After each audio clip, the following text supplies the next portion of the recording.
fashion designer delivering a message to Trump critics on Jimmy Kimmel last night. Here's Yeezy Unplugged.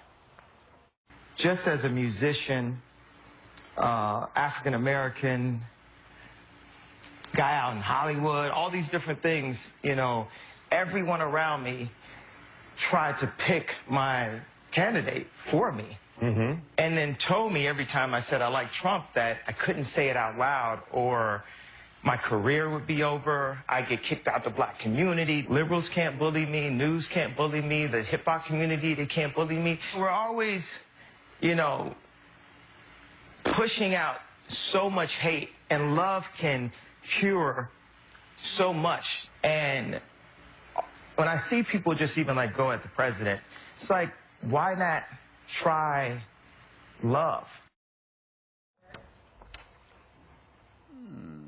There we go. Why not try love? Meanwhile, Michael Moore is spewing more anti-Trump hate. The liberal filmmaker dreams of taking down the president in his new documentary. How the did this happen? The American dream is dead. Stop resisting. The president's powers here are beyond question. Ladies and gentlemen, the last president of the United States. Oh my! Ooh, so dramatic. Greg, I'll go to you first. We'll talk about Kanye in a little bit, but this Michael Moore thing, I feel like we've been to this pony ride at the carnival before, yes, and we've seen other people say that single-handedly their piece of work is going to be the thing that takes down the president. You know, could it have the opposite effect? Well, first of all, okay, so he's acting like this has never happened before. This is not a new Michael Moore, okay? He hated Bush, if you don't remember that. He also he hated every Republican. He went after Charlton Heston. Waging war on a conservative for him is like eating 3 pizzas. It's a daily thing. So I guess I'm not excited or shocked by his outrage. But what's interesting to me, and maybe I said this before, Hollywood has replaced climate change with Trump change. Because remember how the climate change caused everything bad? Now, Trump change is causing everything bad, probably including, ironically, climate change. No, actually, because they actually have evidence now yes. of the effects of climate change, but now they don't want to talk about it anymore. Yeah, finally they might have something there. there. Wait, actually, I'm kind of buying into that now, and we should revisit that. But Michael Moore was the one who predicted that President Trump was going to win. Right. And he said, based on the people that I talked to, based on the part of the country that I am from, you are ignoring these people. The only one who was paying attention was Bill Clinton and Let's be Michael Moore, super clear. Conservatives are good for business if you're in Hollywood, right? So Michael Moore doesn't make great movies when there's Democrats in office. He makes movies that make a lot of money when conservatives are in office. So I don't think he's complaining that he has this popularity now. I don't think he really believes that President Trump is the last president of the United States. He's an entertainer, and it's not very entertaining. Let's talk about Kanye a little bit, because I thought this was a fascinating interview with Jimmy Kimmel. Jimmy really tried to press and shame him, particularly about race, and Kanye said, I'm not going to be bullied. Do you think that he is just trolling, or does he really believe what he's talking about? No, I think Kanye believes what he's talking about. I mean, I think Kanye's entitled to his thoughts. He's entitled to his opinions. I just don't think he's entitled to change facts. So, I mean, the reason why Kanye has sort of come to this fame is because he said slavery was a choice, and most historians are like, no, it wasn't a choice, and there was actually slave rebellions. But you know what he meant metaphorically about no, there's no two ideas. No, 2 ideas. I think he was talking about ideas. No, I mean, that's what he tried to walk it back by saying ideals, but he straight up said, slavery seems like a choice to me, and it wasn't. And I think this ideal that it's not about ideals. I think he was very clear when he said it, and in the TMZ interview, and then he doubled down on it, and I think history. I think he was talking about ideas, but we can agree to disagree. We can. All right, who does more for President Trump? Who does President Trump a greater service? Michael Moore with his propaganda, or Kanye West with his endorsement? Well, let's get out of the way first. Michael Moore is a complete, total hypocrite. You know, we have Donald Trump precisely because of frauds like Michael Moore. I mean, did I say that clear enough? This guy is a total fraud. Flint, Michigan, which he focuses on as his material for some of his movies, has been run by Democrats and liberals since before I was born in 1974. So I don't understand. He focuses no, that's true. No, but the reason why Flint, Michigan's the focus of this documentary is because the water was poisoned by a Republican Decisions governor. made by Democrats. No, that is false. That is not. Literally That's true. absolutely not Buckets true. of cyanide and mercury and dumped them in the river. No, but that's not true. Like that, you got suckered by that. Is No, your I didn't problem. get. I actually, no, I that's actually know not the true. case very Flint, well. Michigan, run by Democrats, decided not to buy the municipal water from Detroit. No, that's not what happened. Richard, you don't get to make up your own facts. Okay? I am not. They did not do that. They decided to not, because they were bankrupt, because they had no money, decided not to buy their water from Detroit to save money. They bought it from the Flint River, which was who was in polluted. control of Flint water at the time? Democrats have run that city for. This is. See, but also, Dan, the other point, wasn't there something that just came out about the water not being? Kyle Smith wrote it in the National Review, and it was amazing that it didn't get more attention. But it's sort of like corrections don't get a lot of attention in the press. But it was that there wasn't lead in the water. Yeah, I mean, it's kind of, if you see, I mean, the lead wasn't in the water. What happened was, it was the city, the Flint water was taken over by an emergency manager, Darnell Early, who also ran Detroit Public Schools. The lead wasn't in the water. They stopped the treatment that was used to stop the pipes from decaying. The lead was actually in the pipes, and the pipes is what poisoned the people. But they were poisoned by an emergency manager appointed by Rick Schneider, the governor. All right, who's more dangerous, Kanye West or the Flint pipes? The Flint pipes. Listen, this is a necessary conversation. Yeah. I mean, seriously, why isn't it the very essence of racism to suggest that the melanin component of your skin precludes you from making independent decisions about your politics? So Kanye West is not allowed to say, keep in mind, he said in that clip he's not political. He's not even allowed to say he likes and appreciates Donald Trump without being accused of being some kind of a sellout. Because of what? Energy. I mean, but it is what you're seeing, and what he talks about how he's basically freeing himself.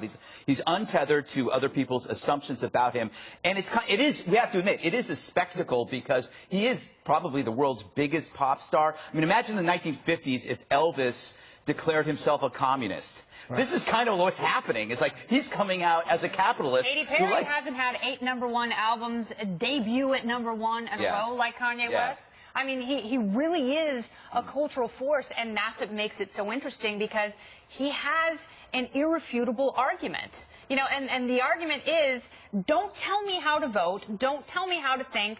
I like this person because I like this person. Do not put me in this monolith. And just last week, we saw Kamala Harris try and do that with identity politics. At Netroots Nation? Yeah.